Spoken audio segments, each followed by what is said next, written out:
नारी एक ऐसा प्राकृतिक सर्जन जिसको हमारा समाज देवी का रूप मानता है, अर्थात जिनकी पूजा करता है। नवरात्र की आप सभी को न्यूज़ पोर्ट की ओर से हार्दिक शुभकामनाएं। आप सभी ने कभी सोचा है आखिर नारी की पूजा क्यों करते हैं, क्यों उनका इतना सम्मान किया जाना चाहिए? त्याग और बलिदान की मूरत है नारी, जिसके नस नस में करुणा और धैर्य बहता है, वो है नारी।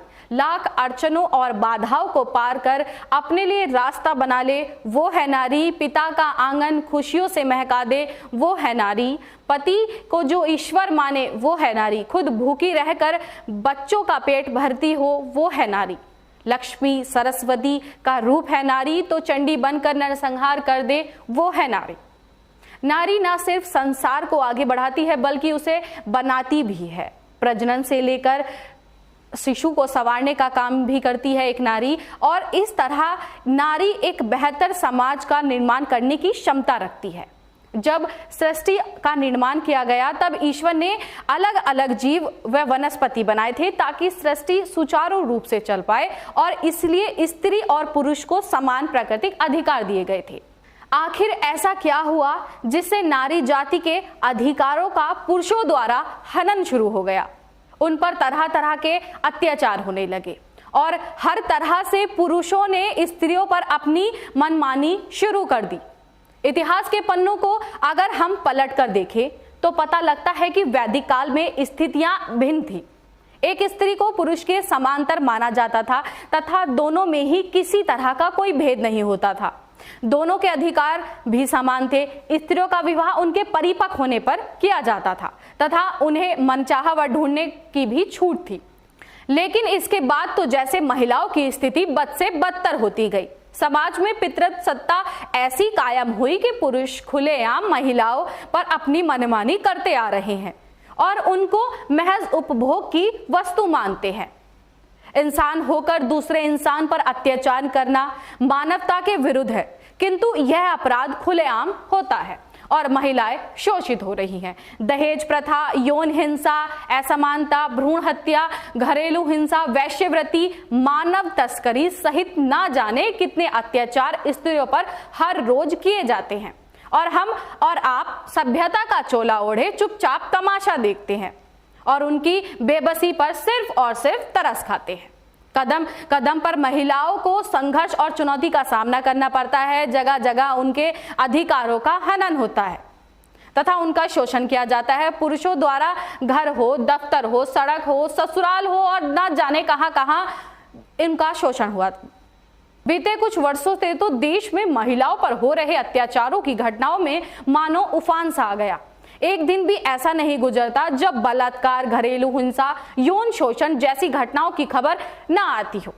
हर रोज चाहे अखबार हो, टीवी हो या सोशल मीडिया, तमाम जगह से रोंगटे खड़े कर देने वाले घटनाएं सामने आती हैं, जिससे आप समय समय पर रूबरू होते रहते हैं, जहां किसी न किसी स्त्री के साथ अपराध होता है।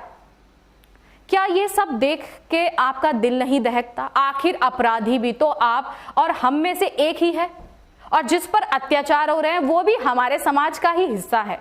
आज किसी और की बहन बेटी शोषित हुई तो हो सकता है कल आपकी भी हो जाए। क्या फर्क होता है अपनी बहन बेटी और दूसरों की बहन बेटी में? क्या वाकई में सिर्फ खून के रिश्तों की अहमियत होती है? इंसान होकर दूसरे इंसान का सम्मान करना किसी भी रिश्ते, धर्म, जाति से ऊपर होता है, जिसे मानवता कहते हैं। क्या लोगों के भीतर से वो मानवता धीरे धीरे खत्म होती जा रही है? नेशनल क्राइम रिकॉर्ड्स ब्यूरो द्वारा 2020 में जारी आंकड़ों के मुताबिक पूरे देश में बलात्कार के प्रतिदिन औसतन करीब 77 मामले दर्ज किए गए। वहीं पिछले साल दुष्कर्म के कुल 28,046 मामले दर्ज किए गए। देश में ऐसे सबसे अधिक मामले राजस्थान और दूसरा हमारा उत्तर प्रदेश, जिसमें ये आंकड़े दर्ज किए गए। केंद्रीय गृह मंत्रालय के तहत आने वाले एनसीआरबी के आंकड़ों की माने तो पिछले साल पूरे देश में महिलाओं के विरुद्ध अपराध के 3,71,530 मामले दर्ज किए गए। खैर, ये तो सरकारी आंकड़े हैं। इनके अलावा भी न जाने कितनी ऐसी घटनाएं होंगी जिसकी खबर पुलिस तक पहुंची या फिर दबा दी गई होगी, मिटा दी गई होगी। और सबसे दिल दहलाने वाली बात तो यह है कि इसमें छोटी छोटी बच्चियां भी हैं जिनके साथ हैवानियत का शिकार हुआ। उन्हें हैवानियत का शिकार होना पड़ा, यानी दरिंदों ने इन्हें भी नहीं बख्शा। जो सबसे बड़ा अब सवाल सामने आता है, क्या सरकार और पुलिस प्रशासन तक ये आंकड़े नहीं पहुंच रहे? अगर हाँ, तो महिलाओं के विरुद्ध बढ़ते इन अपराधों को लेकर कोई ठोस कदम क्यों नहीं उठाया जा रहा? सिस्टम की विफलता और निष्क्रियता का परिणाम मासूम औरतें और छोटी छोटी बच्चियां भुगतती हैं। क्या ये रोंगटे खड़े कर देने वाले आंकड़े महज सरकारी दस्तावेजों तक सिमट कर रह जाएंगे, या पीड़ितों के लिए उचित न्याय व्यवस्था और अपराधियों के लिए सख्त से सख्त कानून लाए जाएंगे? मध्य प्रदेश में कुछ दिन पहले की घटना आपको बताते हैं, जहां एक महिला द्वारा बेटी को जन्म देने पर उसके ससुराल वालों ने उसे गरम सरिये से दाग दिया। एक और महिलाओं की पूजा की जाती है, स्त्रियों को देवी का दर्जा दिया जाता है, माँ शेरावाली, माँ सरस्वती, ना जाने कितनी देवियों का दर्जा दिया जाता है। पर यहाँ की घटना से आपको रूबरू कराते हैं, जहां पर बेटी को जन्म देने पर ससुराल वालों ने गरम सरिये से बहू को दाग दिया। भले ही आज महिलाएं भारत जैसे एक विकासशील देश को विकसित बनाने के लिए अपना योगदान देती है, लेकिन बावजूद इसके उन्हें अलग अलग तरह से प्रताड़ित किया जाता है तथा उनके अधिकारों का हनन किया जाता है। अपने ऊपर हो रहे जुल्मों को खत्म करने के लिए महिलाओं को खुद आगे आना पड़ेगा, खुद अपनी रक्षा करनी पड़ेगी। इस संबंध में कुछ वर्ष पूर्व मुंबई के एक कोर्ट में हुई घटना अनुकरणीय है, जहां औरतों ने एक बलात्कारी आरोपी को मार डाला था सबके सामने। मणिपुर में महिलाओं द्वारा किया गया नग्न आंदोलन भी हमें यही सबक देता है कि महिलाओं को स्वयं आगे आना पड़ेगा अपनी रक्षा के लिए।